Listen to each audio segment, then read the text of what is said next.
Hello and welcome to My Food, My Story, number 2, shopping. I am making these videos. There are 6 in the series, and I'm making them in response to a request to share about the meal photos that I post on Facebook. And it's actually a long story. And I did a little introduction last week, and now we're going forward.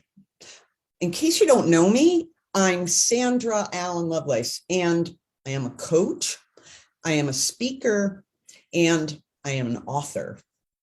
As a matter of fact, I have been encouraging and supporting women for 50 years, and I've done it here in the United States and also internationally. And I bring all of that wealth of information here to this 6-part series. And really, ultimately, it's a story about the goodness of God. Now, I invited my friend Michelle to be here because she is a friend. We've known each other since we met at a conference in 2015. And I've mentioned before that it was a great experience for me where I let the real me out just a little bit. Michelle was a witness to all of that, but she was also part of the fun and games. And it was there that we both began to walk down a special growth process and ministry direction that God's been working on. And we have some similarities there. Would you like to say hello, Michelle, and just Hi. say something? Thanks for having me here. I'm happy to be here with you, Sandra. You're very welcome. You're a great support. It's wonderful. I just thought it would be fun to have Michelle here, so it feels a little more like a conversation for us. All right, so let's see. Last time when we were together, we talked about, I shared about beginnings. Number 1 was about beginnings. And I brought everybody back to the very place where this all started, to the why that God used to weave food into my journey from chronic overwhelm to peace with a capital P, his peace. And the main tip from beginnings, at least in my perspective, the main tip there is that when God created us, when he designed us, mankind, he did so with a view toward survival. He built a survival component into our autonomic nervous system. That means automatic. And so even though we go forward a lot of times in overwhelm, when we really aren't sure what's going on around us, the overwhelm and survival kicks in, and we act out of character, and we begin to think, or maybe even fear, that there's some sort of a moral break going on in here. But look, anyway, go back and check out the beginnings recording of number 1 and see about the meter that I talked about, the balance meter that goes from peace through stress and into survival. A lot of us, we're living there, at least in the stress level. But now, considering what's going on in the world around us, certainly we're all aware of what overwhelm and survival feel like. So how about you, Michelle? Do you get that? I completely get that. Yes. And lately, I feel like I'm on that scale of between stress and overwhelm sometimes. Mm-hmm. It's been hard. Great. Well, great that you connect, not great that you're... I totally understand. Yeah, but the whole globe, I don't think there are any of us that can deny that overwhelm and that we feel that survival pressure of really freeze or fawn. Just look around to how other people think that we should act, which is not really convenient in the world today. So I intend to stay here. If I've set this up correctly, then I'll be here to answer questions as I go forward now into day 2, video 2, week 2. Whatever, just let me know right now, even you could let me know that you're here, put that in comments, or maybe even where you're from. And any questions that pop up or comments, you can put those and I'll be responding. And I'll also stick around a little while after we're done, after this talk is done. All right, let's go for it today. Today is about shopping for groceries in particular, since this is my food, my story. And I want to talk about shopping styles of shopping. Now, when I think about shopping here in America, where I spent most of my life, this is where I grew up, it would look like this. I would have a list, a very detailed list. And sometimes I would even play with that list and try to set it up such that it would go in the order of the items in the store. So the fresh fruits are first, fresh fruits and vegetables are first, and so on and so on. And that would be a little game I played with myself.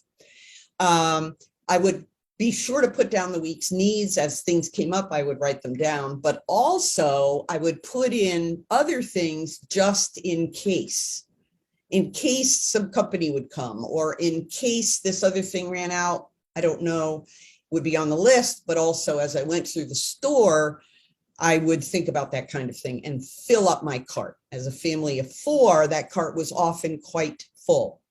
Oh, and also because shopping in America, we have lots of choices and options.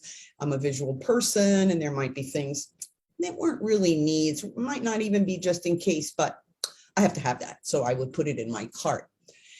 Now, I have another dynamic as an older woman, shall we say, and my mom lived through, actually, I was conceived and born shortly after World War II. And that whole mentality of making sure you have enough canned goods for this, enough backup jars of mayonnaise, et cetera, et cetera. My mom always had shelves in the basement that were full of food. I'm not sure how often she actually went down and went into that pantry to pull things out. But there was a little bit of that going on in my life too, which I'm a little bit wondering if some of us today in 2022 are also working from that perspective. I know that I have a few extra packages of this and that in my house again at this point too. So that's American style of shopping. Big grocery stores, load up your cart, head home. However, I lived in Europe twice, once in Switzerland for a little over 2 years, and also in Prague, the capital of the Czech Republic. I lived there for 3 years. Now, I've traveled and lived extended periods of time in other places in the world, but those 2 places, I actually set up a home for extended period of time. And this is what shopping is like in Europe. First of all, there's a small fridge in your house, probably. Now, these days, when I lived in Switzerland, we had itty bitty refrigerators like the size of the kind you would have in a college dorm. Today, a lot of the homes have larger fridges. In Prague, I had a much larger fridge. But anyway, it's not, they don't have extra freezers, et cetera, et cetera. So there's a limit to where you can store perishable items. Then often I would go with a little cart, a little 2-wheel grocery cart, and walk down, let me think, maybe 3 blocks and go into the grocery store, which was groceries. There were very few other kinds of items that you find in America. And I had a list, but on the list were clearly just needs, perishable items. I didn't load up with frozen goods or this or that or anything like that. I just got what I needed for the next few days, probably. There were fewer items, spent less money, just quick trips, and then pull the cart home. That was another thing. If I put too many heavy things in there, I'd have to get them up the stairs to the elevator. There was an elevator to the top floor, but I had to drag my cart up that first flight of stairs at least. And so that's my awareness. That's what I call European shopping, grocery shopping. The interesting thing for me is that at this point now, I shop more in the European style, though I have been back in America for too long, probably a decade or more. Anyway, so there were, smaller place, fewer items, fewer options. I was in and out. And that is really the kind of shopping I'm doing, even though I've been back in America this long. I've chosen a smaller store.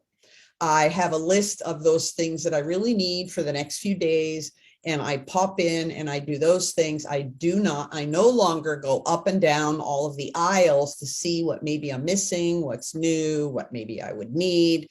And then I get out of the store. So I have fewer items. Generally, I can just carry them to my car. I don't even have to take the cart out. And actually, I go to Food Lion because it's the closest one that's small and not too elaborate. And one time I was checking out and somebody said, "Oh, you're the fruit and vegetable lady." I'm the fruit and vegetable lady. So that was a little click, a little more like Europe than America. And the reason is because, well, I'm not doing very much meat these days, but even when I would go to Costco and pick up, again, 3 or 4 items that I knew that I could get them and come home, not check out this grocery store and that grocery store and where are the best deals and so on, and put them in my car, in my freezer bag, and so on, and then come home. It's no longer an adventure or a journey to go grocery shopping, even though I'm living in America, and that's dramatically different. And I read the labels. I'm really intentional these days about my health. So I don't only get what I want, I get what my body needs. And as I said, I'm much more intentional. And that plays out in the way I approach shopping as a noun, as a thing, a task to do. So yes, I'm careful before I go to make sure I'm not hungry. But also, I want to be careful that I'm buying those things that are healthy, because I know that if I buy those things and they're in my house, I'm going to eat them. So the opposite is true. If I don't buy it, it can't tempt me. I'm pausing on purpose. Do you get the point I'm making, Michelle? Yes. Okay. Keep the good stuff in your cart so the good stuff gets to your house and in your belly. Right. If unhealthy options, oh, I just felt the emotion rise. If unhealthy options are not in my fridge and they're not on my shelves, then they're easier to avoid when I have that desire to, oh, I just need a quick fix, so to speak. Hunger or not hunger. And so it's easier to avoid the challenges, let's say, because I have them. Yeah, I hope people don't look at my meals and just think that, oh, she must just love doing this and only this and so on, so on. That's actually not the case. But I have learned through this process. Also, those things are actually threats to me. I mean, I know if I sit down, now I do have coconut ice cream in my freezer, but I know that if I sit down and have a good sized bowl of regular dairy ice cream, which is my favorite and it's my weakest challenge, my greatest challenge, and greatest weakness, I'm going to have a terrible stomach ache afterwards. And I don't want to do that. And so I avoid them at the grocery store, that kind at the grocery store. And so in reality, I'm free. I'm safe from those threats and challenges. I'm safe. I'm free and I'm safe just by the way I grocery shop. It's incredible. Okay, I'm pausing again because the tip that I left from the first video where the tip is realize that the things that are going on when we're in overwhelm are automatic. We don't have to take blame for all of them. We have to be aware of them and lean against them and grow out of that. However, it's not a major failing. And that was helpful for me to know. So the tip today is you don't have to be overwhelmed by the pressure from the world. We can apply that same concept of grocery shopping to our lives. Let me explain. So the same principle, let's go and look at my balance meter again. This little round meter that says peace, that's where the dial is pointing right now. And then going up around the dial is stress. When influences come in and stress, we feel the stress. And then down the other side, when that stress continues too much, too long, too fast. And then over here, the dial goes into overwhelm or also survival mode. Now, it doesn't have to be similar to the food that we eat for that. This dynamic, the meter, shows what's going on with our nervous system. That's where I want to go. So from peace to stress to survival. What influences are pushing your balance meter to higher and higher levels? That's what we need to be aware of. There's sort of two parts to this. That is, what are the signals from my nervous system? Well, I can already tell you that for me, part of it is the fact that I'm an introvert. And so I have to be very cautious and very aware, which I ignored for at least 70 years. Strong emotions will tip me, well, actually push this from peace up here to stress. Time pressure, if those things are added in together, a challenge, a project like doing these videos is going to push even further and further. And then once I'm in survival mode, when we get there, bingo, we're reacting completely out of character. And then we start to beat ourselves up and it just doesn't work very well. And so I don't know about you, but I don't like that. I've spent a lot of time in my life before I understood about the overwhelm, which is actually called trauma, really beating myself up that way.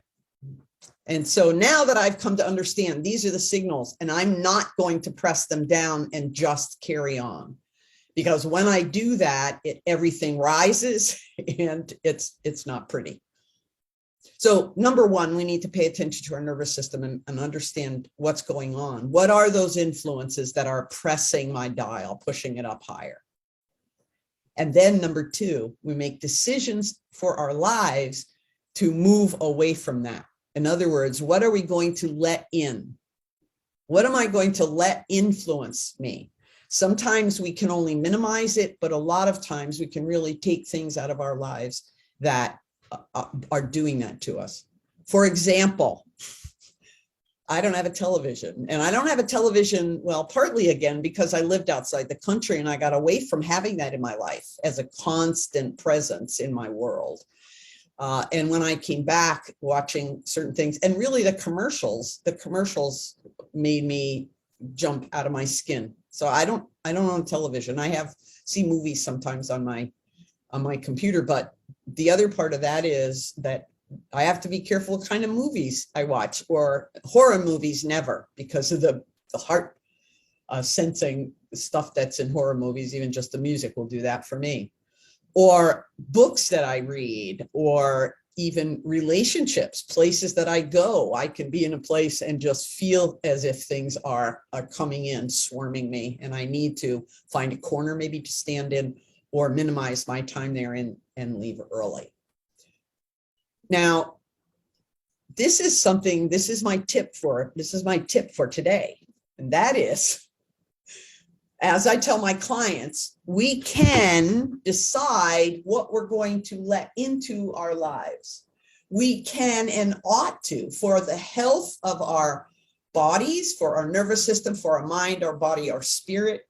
for our body, which is a temple for Holy Spirit. It's meant to have a sanctuary feel to it, our body. So Holy Spirit is comfortable. I can hear him. He can really be aware. Always he's aware of what's going on. But there's a better relationship when it's quiet. So I'm looking around my circle. What have I allowed in here that's pushing those buttons? And I want to push it the other way. I want to shut the door, and I want to hold that strong, that barrier strong. Some people say that's setting limits. That's okay too. however you want to say.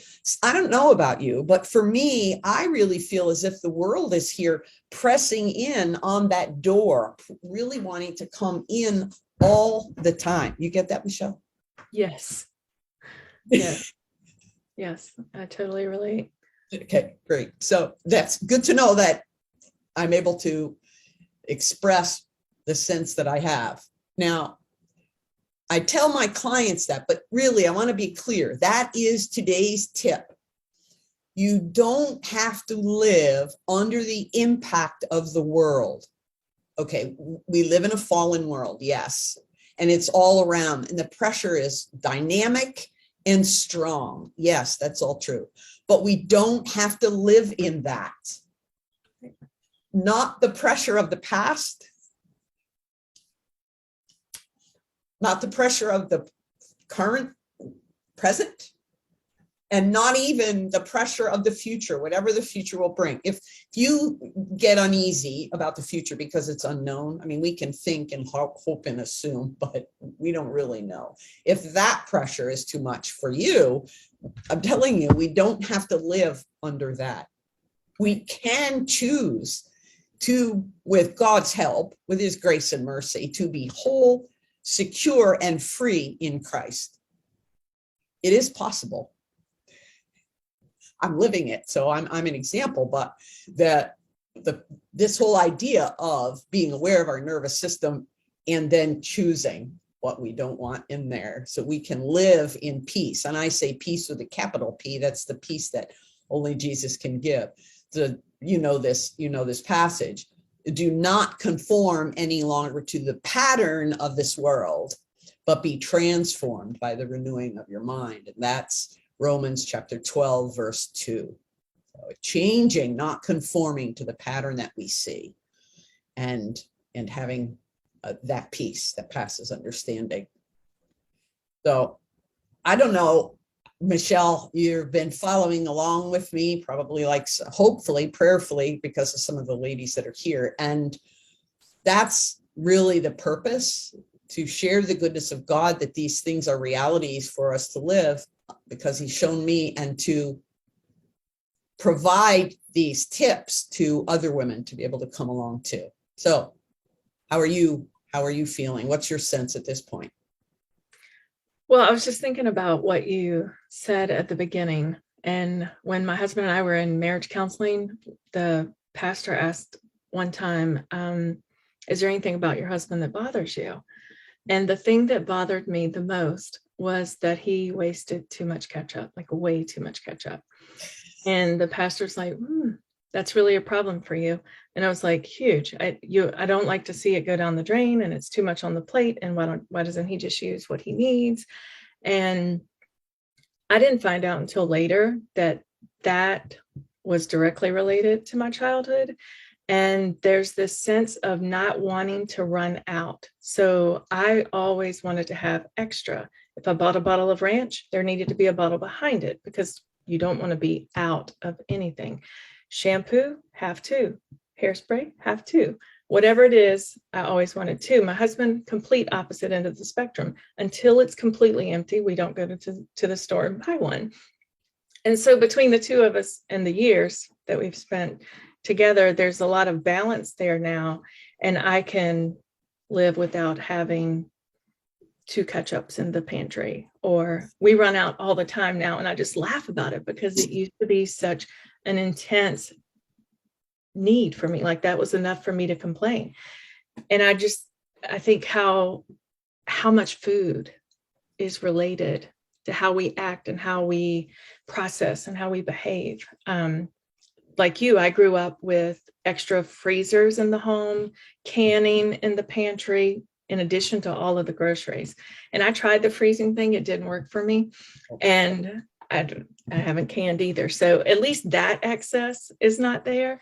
But my pantry stays pretty full, and I'm working on that. And I'm working on the balance of let it run out, buy what you need. And even in the grocery store, like you mentioned, I have 3 kids, all are home right now, all want snacks, all want chips. And I'm trying to avoid those aisles. So I ask them specifically, tell me what you need. I go to that aisle, I grab that bag, and I keep going, like, and just try to stay in the healthier sections and pay more attention to what I'm purchasing and what I'm allowing or providing to myself, but also to my family. So completely relatable. Thank you so much. It is interesting, and that how food can be a thread for awarenesses and actual character change, life change. My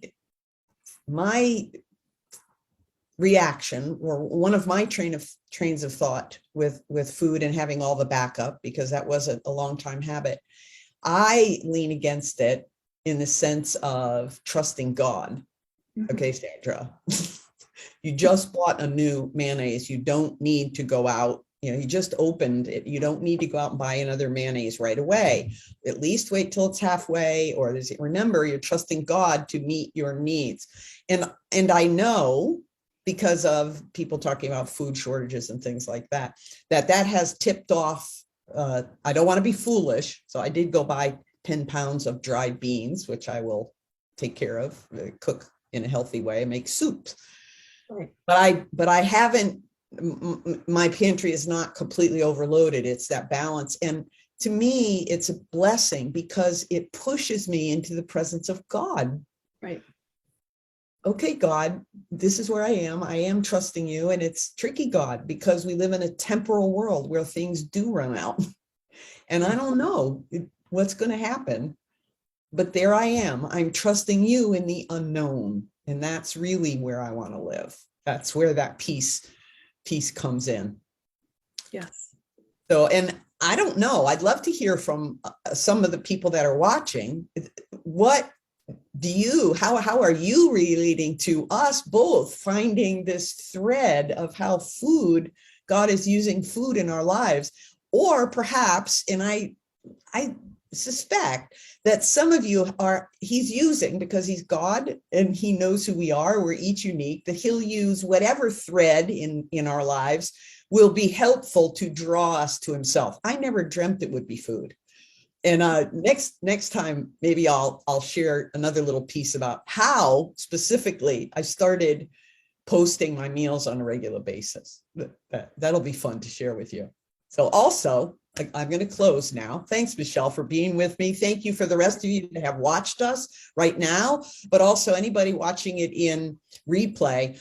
I might not see your comment and respond really quickly, even if you're watching a replay. Don't worry, I will get back. I'm really interested in where you are in all of this.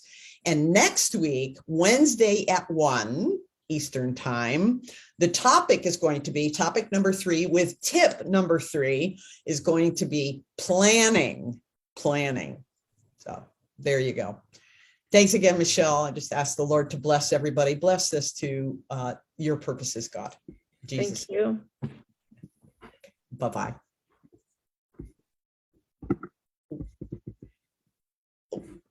Hold on. I'm going to stop the recording.